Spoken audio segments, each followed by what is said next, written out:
मृत्यु जीवन का सबसे बड़ा सत्य है। कहा जाता है कि जो भी व्यक्ति संसार में आया है उसकी मृत्यु तय है, लेकिन इसके बावजूद भी इंसान मृत्यु के बाद शोक मनाते हैं। घर में किसी की मौत हो जाने के बाद उनके परिवार वाले काफी रोते बिलखते हैं और करुण विलाप करते हैं। लेकिन क्या आप जानते हैं कि एक ऐसा समुदाय भी है जो किसी व्यक्ति की मौत होने के बाद रोने बिलखने की बजाय जश्न मनाता है, नाचता गाता है और खुशियां मनाता है।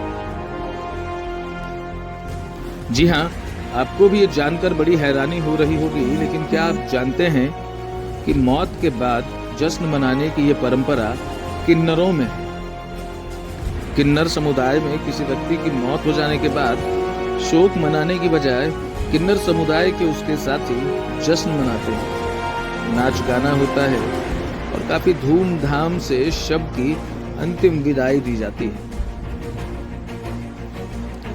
दरअसल किन्नरों को लेकर यह मान्यता है कि किसी व्यक्ति की मौत हो जाने के बाद उसमें जश्न मनाया जाता है।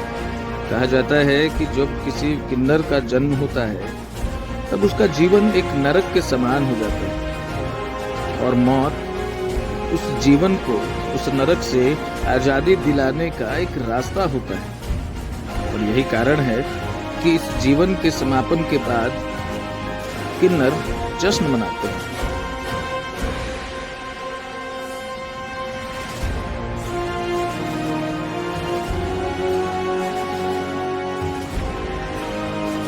और उसका खास कारण एक यह है, किन्नर जाति को नियम है कि रात्रि में शव निकालने के लिए वो बंधन से मुक्त कर दिया जाता है। उसको पहले बंधन से मुक्त करने के बाद सारे बंधन से पूरी तरह हटाया जाता है।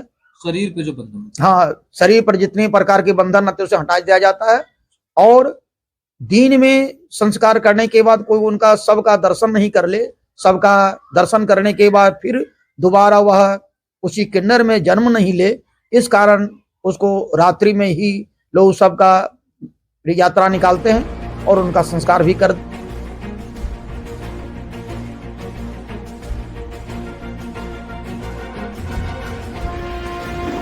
किन्नरों का जीवन ही आम लोगों से अलग नहीं होता, बल्कि उनके जीवन जीने का तरीका भी सामान्य लोगों से काफी अलग होता है। जब भी किसी किन्नर की मौत होती है तो किन्नर समाज के लोग उसकी आत्मा को आजाद करने के लिए एक विशेष परंपरा करते हैं। इस परंपरा के दौरान किन्नर के शव को एक सफेद कपड़े में लपेट दिया जाता है। साथ ही इस बात का ख्याल रखा जाता है कि उसके शरीर पर कोई भी बंधन न हो। ऐसा इसलिए किया जाता है क्योंकि यह मान्यता है कि ऐसा करने से किन्नर की आत्मा को आजादी मिल जाती है। इसके बाद किन्नर जश्न मनाते हैं। कहा जाता है कि किन्नर शव के पास खड़े होकर उसकी मुक्ति के लिए अपने आराध्य देव को धन्यवाद देते हैं।